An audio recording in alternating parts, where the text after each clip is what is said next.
everyone for some more of my Hartlepool United career mode here for FIFA 22. And we are at the halfway point of Season 4. We are in the Premier League. Now, one thing I do have to say right off the bat, it's got to be kind of like a correction that I'm going to make of what I said in the last update video I did. Last update video I said I would be taking this series into the month of August. But I think I'm going to go ahead and stick with my original plan and just have my regularly scheduled content that I have planned for August, which I'll talk about in a update video in the near future. But yeah, after this episode, there won't be any more Hartlepool career mode content until September, and of course that will be Saturdays, Sundays, Tuesdays, and Thursdays. So I just wanted to clear that up. This will be the last episode until September, but this is the halfway point. I'm going to show you guys how this team has been doing. But before we do that, I hope you guys have an awesome day today. Hope you guys doing well. And I think I'm going to start off right off the bat. Normally I show the tables first, but I'm going to show you guys transfer budget first. But anyway, you can see that we started with a transfer budget of just a shade over 64 million, which isn't too terrible, to be honest. I mean, most Premier League teams in real life operate with that kind of budget. Well, some teams do, so it's not like it's super unrealistic. Not that I'm going for any kind of realism, mind you.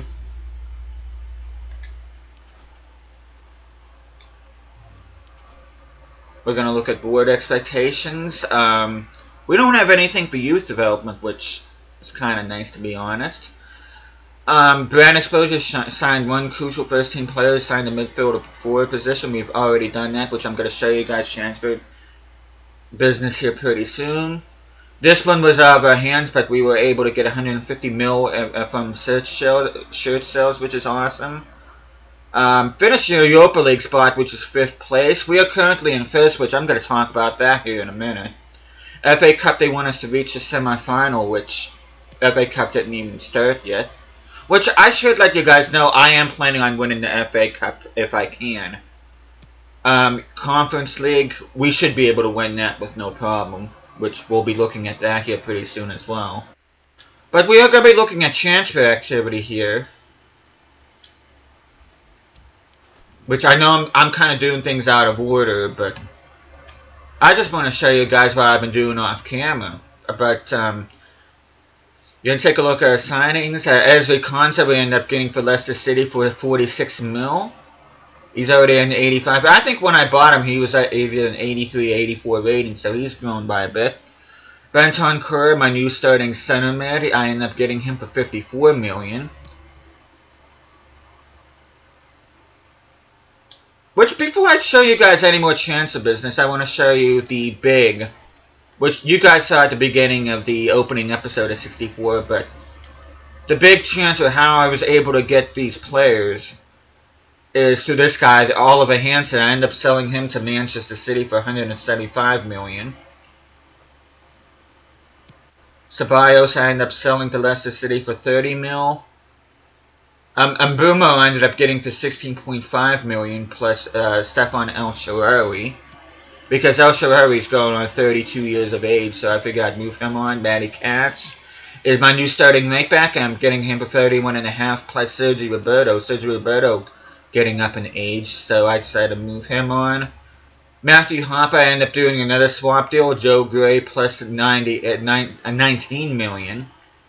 Rashika, I ended up buying him from newly promoted Norwich for 14 million. Matt Sells, he is an 80 rating, which I'll show you guys here pretty soon. Again, getting him for 12.5 plus Wes Fotheringham. Of course, Benton Kerr, I ended up showing you guys. A bunch of guys going on loan. Odesina, a little over 2 million. Leroy, I'm not going to use him. I sold him for about half mil. Sorrentino, Vink, and Herrera will be going out on permanents at the beginning of January.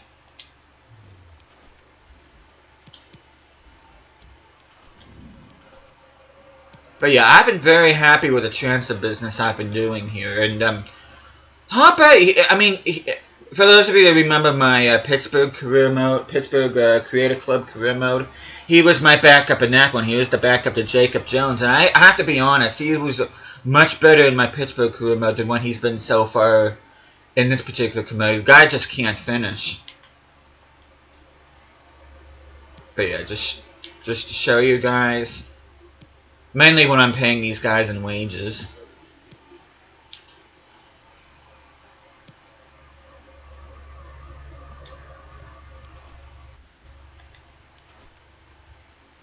You can see our team developing really nicely. Our lowest rated player is Alvarez at an 81, which I am looking for next season. I am looking to bring in a new starting left back. I'll relegate Alvarez to the bench because Plattenhurt's going to be retiring, and not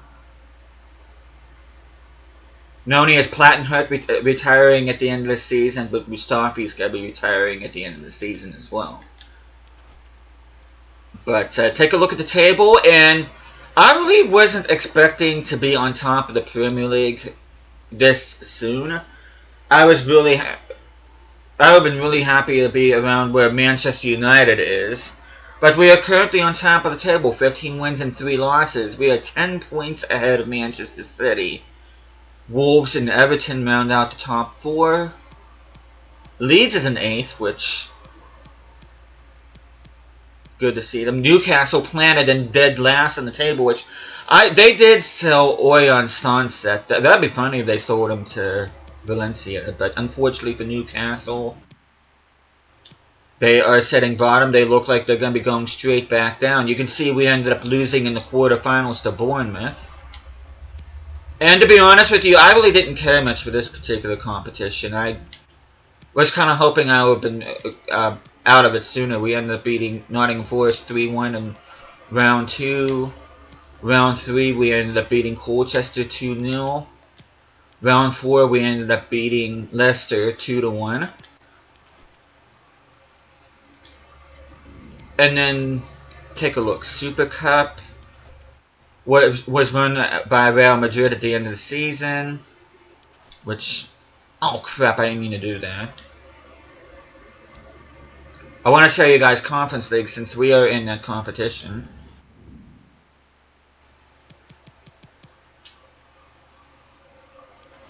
Okay, preliminary round, we won't know who we'll be facing for quite some time, but you'd see we finished with 5 wins and 1 loss.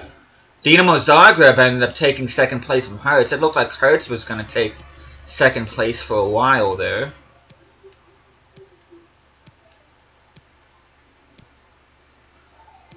You see Dinamo Zagreb was the team that ended up beating us. Just take a quick look at what else is happening in the Conference League.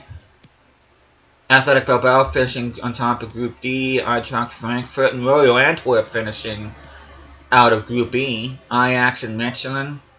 Feyenoord and Besiktas is in the Conference League, which is interesting.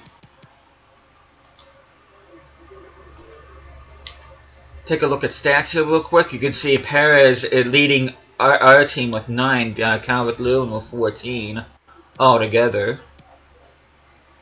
You can see Tanane getting a few. He got 6. Rashika was 6. De Wolf was 6. Most assists. Mbumo tied with Neto, though Mbumo has played in 10 fewer matches. Rivas with 5. Rashika with 4. Wouters with 4. Tanane with 3. Most clean sheets. Bauman up there with 5, which is 2 less than Mendy from Chelsea.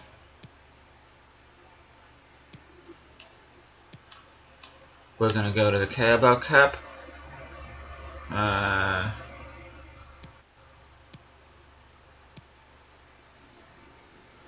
Nobody on our team on that. Mbuma with 2 assists there. And top goals. Nobody on that list.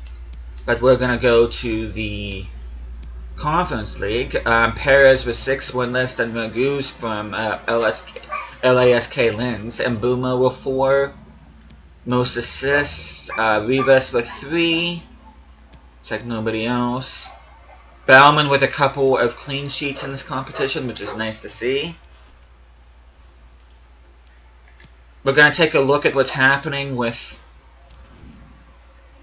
the rest of England. We're going to start off with the Championship. Blackburn and Bournemouth. Bournemouth ended up knocking us out of the Carabao Cup. They're currently in the the championship. They're fighting for automatic promotion. Brentford, Brighton, Preston, and Watford in the promotion playoffs. Okay, relegation trouble. Sunderland, Burton, and Birmingham. No real surprises there. League One, Rotherham and Hull. And a promotion, automatic promotion spots. Lincoln, Luton, Fleetwood, and Wigan. In the playoff spots, relegation trouble, Swindon, Portsmouth, Bradford, and Wickham. Forest Green, sorry about that, Wimbledon and Cambridge. And no automatic promotion spots with Gillingham, Accrington, Mansfield, and Port Vale in the playoff spots. Stevenage and Sutton would be in relegation trouble if relegation was a thing in League 2 in this game. And before I look at individual stats, let me just, out of morbid curiosity, I want to see where Sunset went. That'd be funny if he went to Valencia. Oyon Sunset. Where did he go? Oh, he went to Hoffenheim. Former club of Joelinton and Fabian Schär. Alexander Isak playing for Barcelona. That's interesting. But we're going to take a look at... you can see Wouters is my new starting right winger instead of Rashika, because Rashika has not grown since I changed his position. You can see Perez, no surprise, 15-2 through 21. He's up to a 90 now. He's our first 90 rated player, which is awesome to see. Anybody else you want to take a look at, you can go ahead and just pause the video. And Mbumo having a fantastic season. He's going to grow by 3. The Wolf is up there. Hopper, I'm kind of surprised with him getting 7 because, like I said, the guy can't finish. Rivas is knocking on the door to 85, which is awesome to see. Wouters is doing really good. He's going to be getting more opportunities since he's growing like a weed. Pobega grown by 2. I probably won't grow anymore. Bentancur will be growing to an 84 here real soon. Alvarez, he's not growing. He didn't grow fast last year either, so I'll be looking to get a new starting left back at the beginning of next season. Bartos hasn't grown during his time at Ajax so far. Like I said, Mustafi will be retiring at the end of the season. Bunch of players going on loan.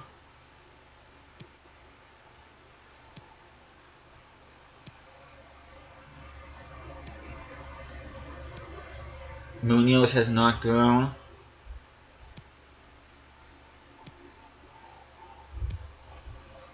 Of course, Herrera will be on his way out at the beginning of the transfer window.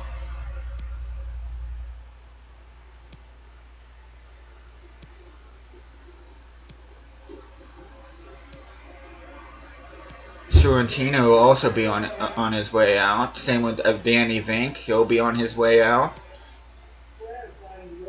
Shell has no clean sheets. Yeah, Villa has already grown by 3, so he's developing really nicely. I'm sorry if you hear that in the background.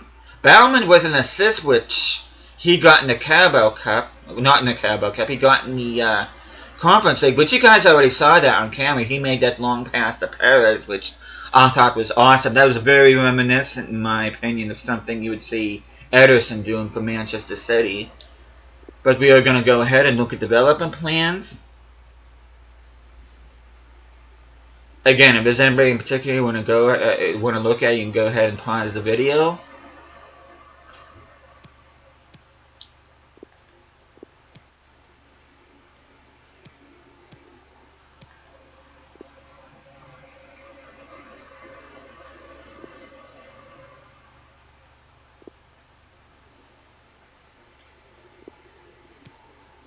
I was wondering why is there no sound.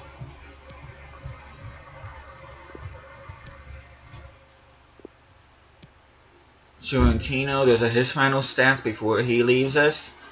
Same with Vink. Carvalho's up to an 80. He will reach an 89 in 7 or 8. What was that? 7 weeks. Peters on bad form. Konzo being 86. So our center backs are growing nicely.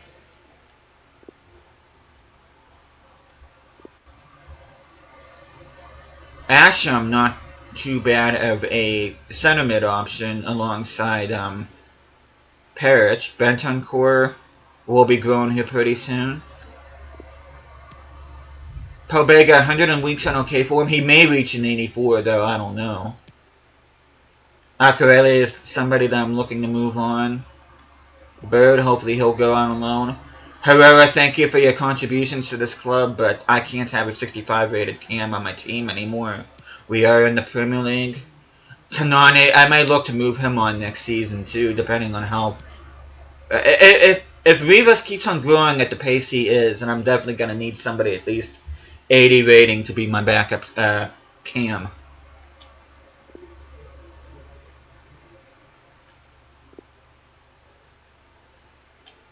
I should be good on wingers from here on out, too. I really don't plan on getting... Although the Wolf is whining about game time, that's starting to worry me a little bit.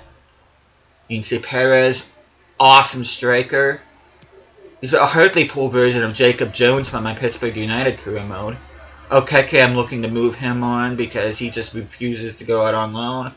And then Hopper, a new backup striker, not complaining about game time at all, which he shouldn't, because I believe he is under a rotation squad rule. Oh, he's just a prospect, okay. Yeah, he hasn't been whining about game time at all, which is good, because that was my big concern last season with Hansen being on the team, because he kept on whining about game time. And whenever I had the chance, yes, it was Manchester City, yes, they are a rival, but I could not turn down $175 million for Oliver Hansen, so... But we are going to go ahead and end things off here. That's pretty much where we're going to call it. You can see Hopper is delighted with his chances. You can see Mbumo is the assist leader, which I don't know why the Premier League... Well, there's the Premier League badge, but not the Premier League font at the back of the uniform. So, yeah, good job, EA. Okay, next time I see you guys... Let me see.